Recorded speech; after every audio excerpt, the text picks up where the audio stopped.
ever been in a desert before? If yes, then you must have seen that people usually run out of water. Their mind creates such an illusion that at a certain distance they see a lake or a pond of water. They try every means to reach there. But at the end, they are not able to reach their final destination, which is totally unfair. After noticing the mirage again, people understand that this is nothing but just a betray with their eyes.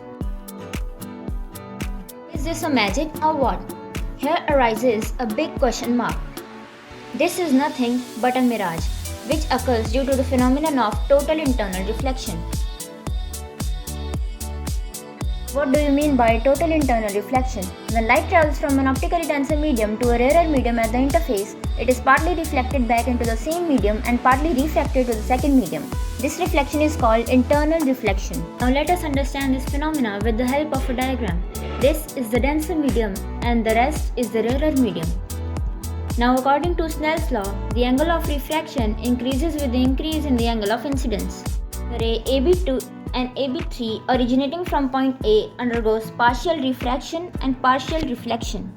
The refracted ray for the incident ray AB4 travels along the surface and angle of refraction is 90 degree.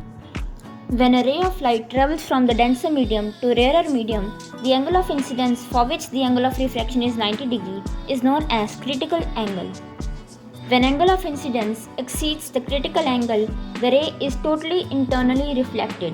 This is the phenomenon of total internal reflection. The two conditions necessary for total internal reflection are: first, the light must travel from denser medium to rarer medium. Second, the incident angle must be greater than the critical angle. Mirage has nothing to do with water. Mirage happens when the ground is very hot and the air is very cool. The hot ground warms a layer of air just above the ground. When light moves through the cold air into the hot air, then it is refracted. A layer of very warm air near the ground refracts the light from the sky nearly into a U-shaped bend. Our brain thinks that the light has traveled in a straight line. Refracted light from the sky is interpreted as straight, letting us see an image of the sky on the ground. This is why many mirages appear as blue water. Since our brain doesn't recognize the sky as being on ground, we imagine the image to be shining blue water. Mirages are very common on roadways, airport tarmacs, and even on the hot sand at the beach. Ever wondered why diamonds are so shiny and brilliant? Even the brilliancy of diamonds work on the same phenomena.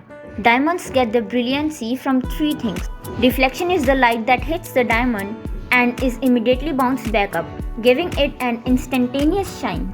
Only a portion of light hitting the diamond is reflected and the rest travels through it. As the light moves through the diamond, it is scattered and fractured, creating the sparkles that diamonds are known for. Diamonds are tiny complicated prisms. The light enters through the top and then is angled around the inside before being aimed back towards the top and out through the surface. It is not easy to get a diamond to sparkle and shine in exactly the right way. This is what makes diamonds such a valuable and cherished gemstone.